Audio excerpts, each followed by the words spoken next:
Welcome everybody to Everyday Ethics. And yes, I am late, Manu. I am very apologetic for my tardiness after just earlier today saying that I'm never late. Of course, now I am late.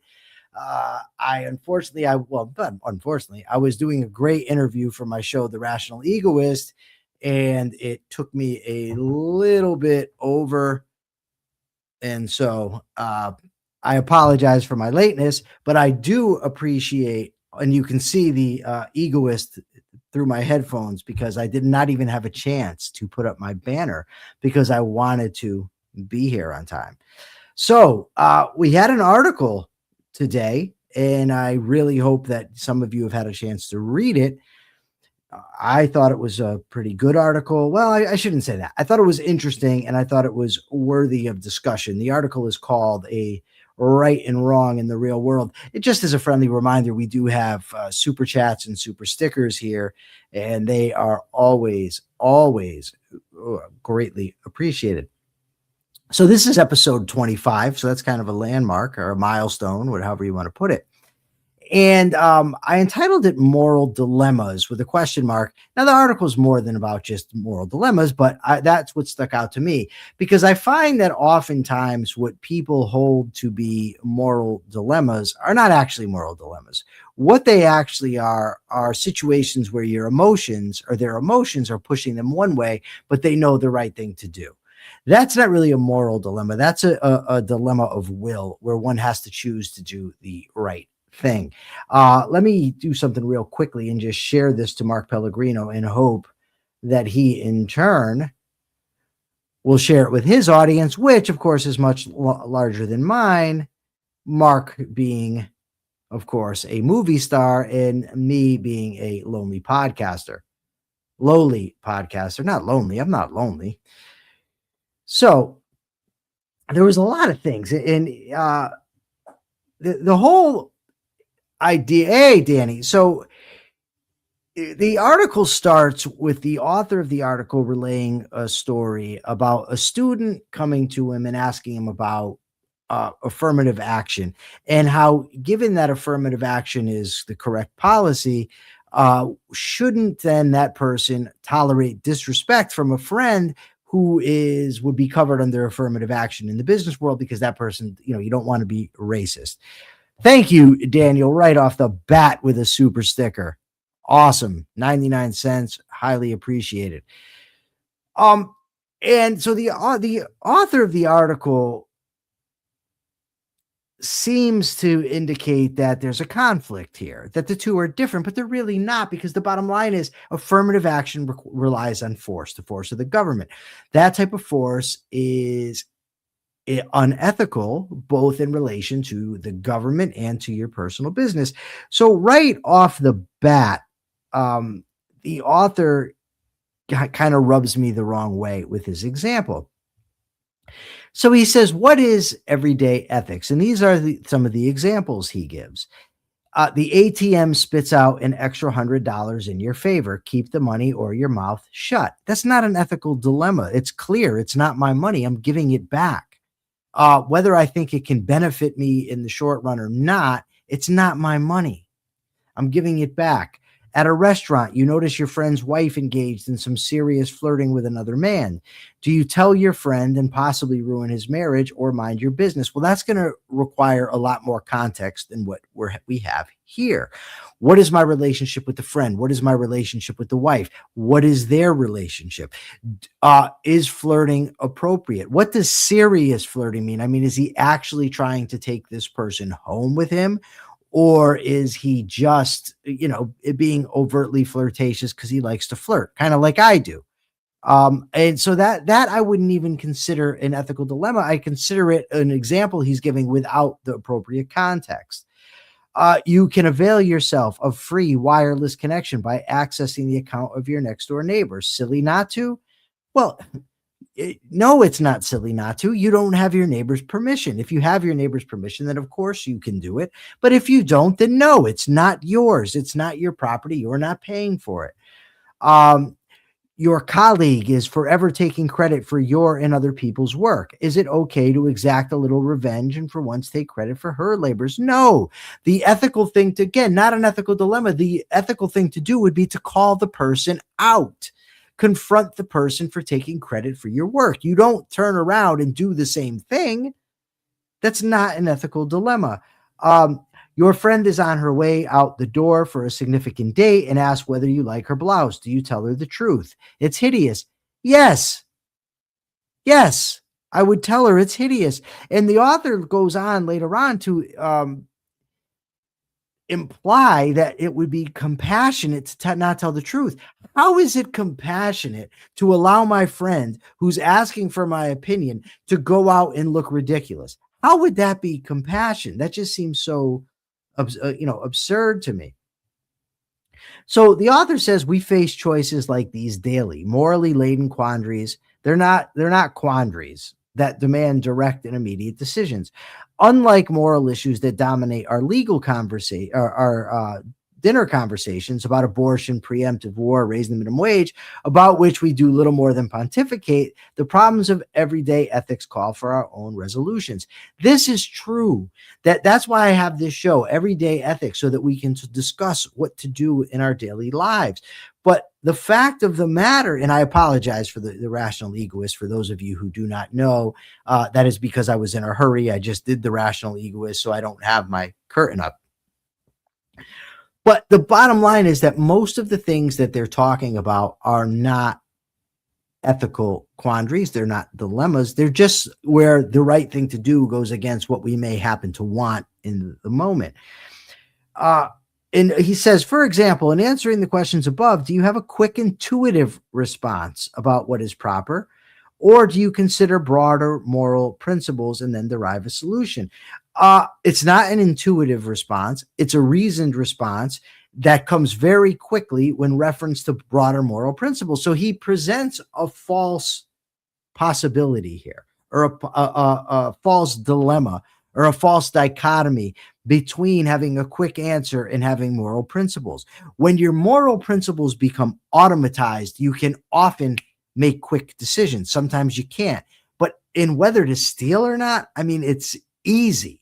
It's easy. It's simple because of the abstract principles, the broad principles that we have.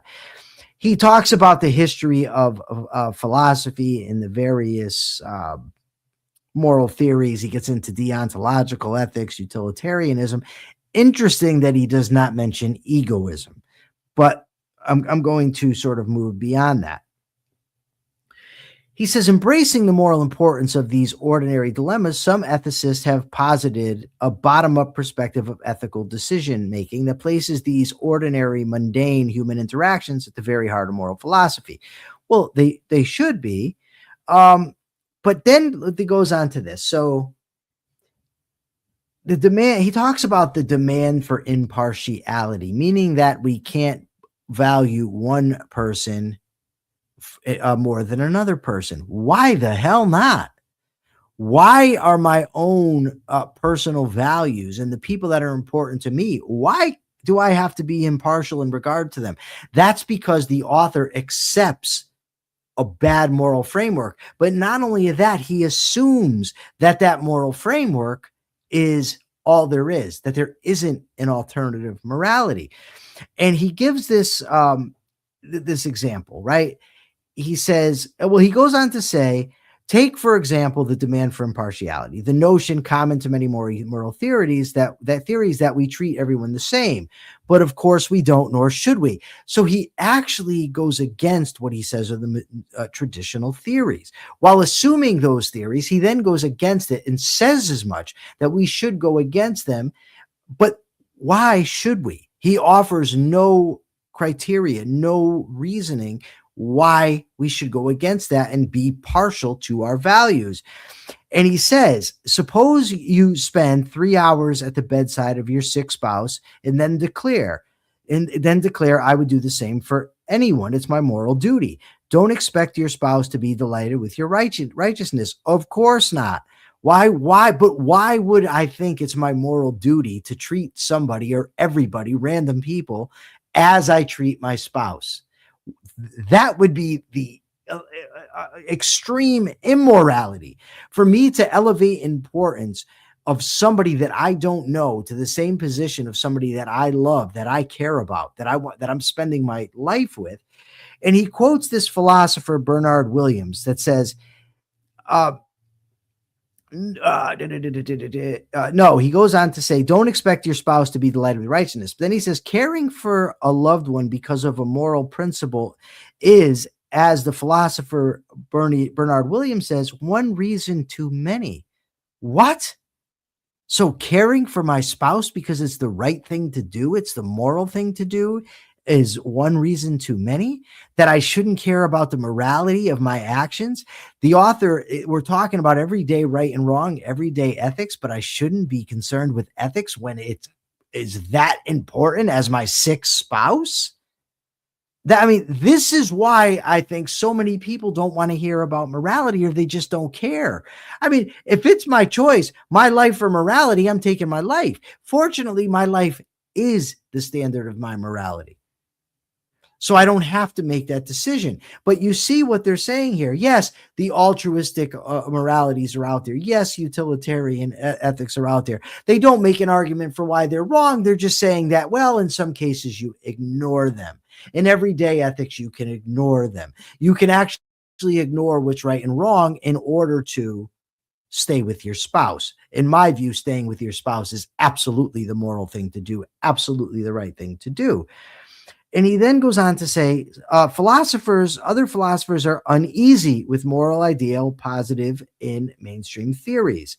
Not only is the theoretical idea of moral perfection unattainable, it's not even desirable. Note the shift there, or rather note the dichotomy. Being morally perfect is not desirable. So what does that mean in plain language? If moral perfection is not desirable, then hypocrisy is the ideal. Just think about that for a second.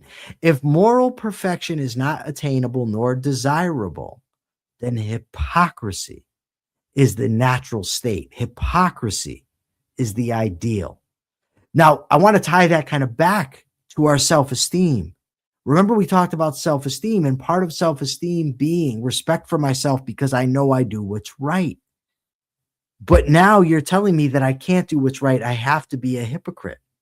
And then you're elevating hypocrisy. What damage would that do to my self-esteem?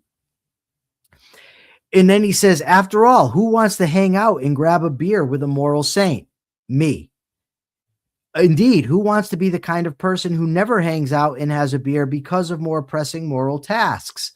Well, if there are more pressing moral tasks, then that's what I should do.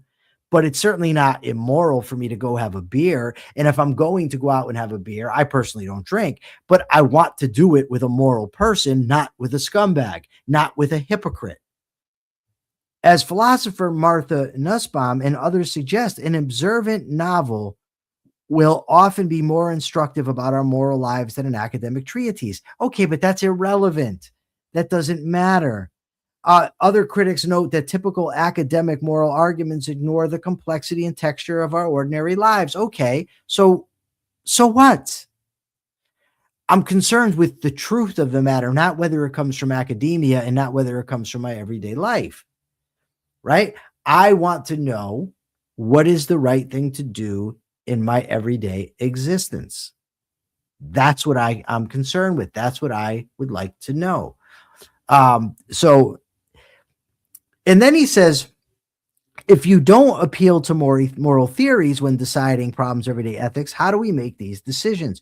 Well, I appeal to a moral theory because otherwise I'm just making decisions on the seat of my pants. Then if I don't have an abstract theory to consult, then I'm just winging it.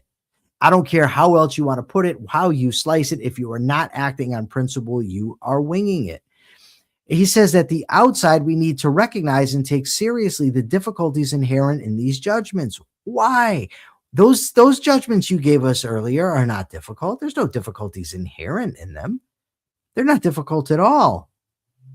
Not at all. He says, on when in the case of the woman who looks terrible going out to date, he says, honesty demands you tell her the truth, but compassion urges you to give her the thumbs up. Really? There's a dichotomy between compassion and honesty? No, no, it's not compassionate to fill somebody's head with lies. It's compassionate to tell the truth.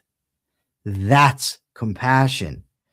And then he says, it's worth noticing that other values should count here. Of course they do. But why are you saying that values should conflict? He says, appealing to clear-cut moral principles such as do unto others as you have done unto you isn't decisive here either. Do you want to be told the truth in this case? Do I want to? So it's my subjective preference that matters and not the truth? Why? And then he says, of course, that different people offer different answers. Then he says we can nonetheless draw a few lessons from even this hasty consideration of everyday moral dilemmas. He hasn't presented a single moral dilemma. We need to be clear about what values are at play. Finally, yes, we absolutely need to be clear about what values are at play. We need to be clear about what principles are at play, and we need to be clear about what the right thing to do is.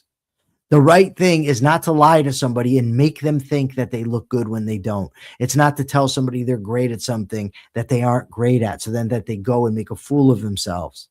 They could get hurt. They might take a job they're incapable of and end up unemployed. He says, our actions will be moral only if they are the firm result of our intention to act morally and not, say, to fulfill selfish interest. That's deontological ethics. He's not saying it, but that's what it is. It's where that the intention to act morally, the commitment to duty is what matters, not your selfish interest. My ass. My selfish interest is what makes it moral. Not just the intent. The intent is relevant, but it's the intent to act in my own best interest, figuring out the rational means to do so and then doing it. That's what matters. It's not only a firm result to act contrary to my interest. That's BS. And there's no evidence, no proof offered for it, just the author's assertions. He then say intellectual honesty is always a challenge. No, it's not always a challenge. There might be emotional and social pressure sometimes, or there might be a reason I don't want to be honest, but it's not always a challenge. And the more you do it, the less challenging it becomes. Speak for yourself, sir, when you say that intellectual honesty is always a challenge. No, it's not. He does say we need to acknowledge how easy it is to justify dishonesty by claiming compassion. Well, there are people who do that, right? And I agree that it can be tempting in the beginning to do it. That doesn't mean that it's a dilemma or a challenge. It just means seeing things clearly and acting appropriately. He says our capacity for rationalization is remarkable. This is true. This is true. Humans have the capacity to rationalize, but it's a choice. It's a choice that we make, and we can choose not to do it. And that's, by the way, this whole idea that everyday ethics is separate from ethical theories is garbage. We need the abstract theory for our everyday ethics. What we're talking about is abstract applied to concrete. We need to be able to do both. But there can't be a contradiction between the two. That leads to disaster. He says we need to give slack to people with whom we disagree. Well, it depends on what we're disagreeing about, right? I'm not going to give slack to somebody who thinks that Jews, for instance, are the bane of existence, or that Hitler was correct, or that Stalin was really a good guy. I'm sorry, I'm not giving you any leeway there. I'm not giving you slack. Now he talks about after saying we can't confront abstract principles, he talks about the science of everyday ethics. And what he does is he gets into the brain and how the brain operates and responds to different moral questions and different moral examples. He talks about the trolley problem, uh, but the trolley problem is not everyday ethics, not even a little bit. It's something nobody, I think, has ever faced, even. So that's not a problem of everyday ethics, and there's no abstract principle embedded in it. There seems to be an assumption of utilitarianism there, in the idea that 5 lives are more important than one. But note, when the trolley problem, and the trolley problem, for people who don't know, is that the trolley is going in a direction and it's going to kill 5 people, but I can divert it to kill 1 person, and not the 5. What do I do? And it's, as most people assume, that the 5, it's better to save the 5 and kill the 1. But I'll tell you what, and this is what goes back to the other thing. If that 1 is my spouse, no way. No way. It depends on so many factors that you don't know, that it's ridiculous, but it's ridiculous on its face because it's never going to happen. But here's what he says. He asked this question: how should we act, and what kind of people should we strive to be? As we've seen, we cannot rely on rarefied moral theories to help us deal with the pressing demands of everyday ethics. Bullshit. I don't know about the rarefied theories, but we can rely on moral theories to act. And it's interesting to me because in telling us how we should act in everyday ethics, he's presenting a theory that we're supposed to consult. Evidently, logic was not his strong suit. He doesn't understand that A is A. He doesn't know the law of non-contradiction.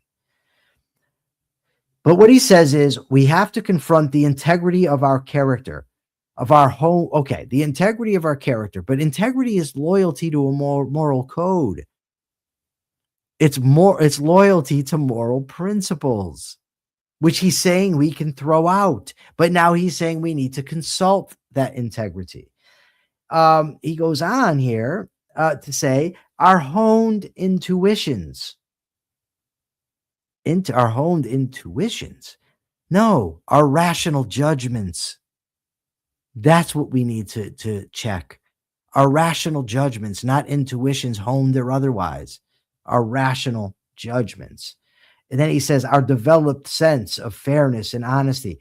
Well, first of all, our developed sense of fairness and honesty might be wrong if it's not adopted rationally. Secondly, we don't yet even know why fairness and honesty are the moral thing to do, other than the author asserting them. And then he says we need to see how these traits work in action. Well, if we've adopted proper principles, we know how they work. The point of principles, at least one of them, is so that we understand how to predict certain actions, at least with a certain degree, a high degree of probability, right? So now, I've gone through the whole article, and I'm very interested in what the audience has to say, what the audience thinks about these things. I'm looking. Diego says it sounds like he's trying to deduce morality from the actions of crowds. I think there's some of that. Yes. I'm trying to see now. There's some other comments that I missed. Let me back up. Diego went sick in the So Diego says morality being objective is between that individual and his hierarchy of values. Without any more context, is nearly impossible to answer that question properly. And that is true. Yeah, no, that's just true. I'm not going to dispute any of Diego's statement. I tried to never lie to reality. With people, though, irrelevant. Facts come first, people come second. See, this is where Diego and I are going to have a big disagreement. There's a big difference between saying facts come first and saying people are irrelevant, because the people are not irrelevant. The facts do come first, and one of the facts is other people. And one of the facts is that initiating force against people, for instance, is wrong. Frauding people is wrong. Now, it's true, it's wrong by reference to my own interest. It always is. But if I'm trying to deceive the mind of another person, right, it's not in my interest to do so, but clearly the other person is relevant in the equation, especially especially, I mean, if it's somebody that I love and there's an agreement there, right? Implied or otherwise of honesty, then lying to that person is of course relevant. Let's see what else we got. Katie says, I agree with making the decisions based on rational morality, not just going by instincts. Yes, Katie Ellis, I absolutely agree. You know, I've come across so many times in life where people will tell me that that I'm dumb for having integrity, that I should just do it because it would be a quote unquote benefit to me. Um, People who say, well, when there's emotional pressure, it's a dilemma, but it's not. So I'll give you an example. When I was incarcerated, and I may have already told you this. If I did, well, I apologize to those who've heard it, but for those who haven't, perhaps it's worth it. Look at this. When I do this, you can see the rational egoist all behind me. So when I was in prison, while I was in prison, they started giving out COVID checks to everybody, and the inmates were getting them as well. I refused. I was told that I was an idiot by inmates and my staff. Everybody said, this is just dumb. You're not taking, I think it was $3,200 if I'm not mistaken. And I was just dumb. Never mind that I hadn't earned the money. Never mind that I wasn't put out of work by COVID policy. Never mind that that wasn't the intent of the bill. It was there and I should take it. Right? I should take it. No, I should not take it. And I didn't take it. And if I had to do it again, I wouldn't take it. But there were a lot of times, while incarcerated, when that's the case, for any of you who don't know, when you're in prison, the overwhelming amount of pressure is to do what's wrong. And it comes from staff, it comes from inmates. And so it's tough. And you need to develop stern character in order to deal with that. But to say these are moral dilemmas would be just wrong. What it is a situation where maybe I face danger, maybe I face the judgments of other people, maybe I could have a short-term benefit. But in every single case, these simply are not dilemmas. They're cases where I'm tempted. Well, I wasn't usually, but the cases where a person might be tempted to do the wrong thing. It's not truly a moral dilemma. A true moral dilemma is when you have all the necessary facts. Maybe there's no good option that you can take and you have to decide on the least bad. That might be a moral dilemma. I certainly think there is such a thing as a moral dilemma. I just don't think that they happen very often. That's all. All right. So I hope you've enjoyed this article. I certainly hope that you've enjoyed this episode. I intend to keep doing them as long as you guys keep tuning in. I really appreciate the super chats, the super stickers, and they didn't pay me for it. No name. I wouldn't accept it. I appreciate all of you. I appreciate discussion, and I appreciate the fact that you're willing to grow with me. I will see you tomorrow at 2:30 p.m. And this time around, I won't be late. Thank you, everybody. And until tomorrow, please remember, be ethical.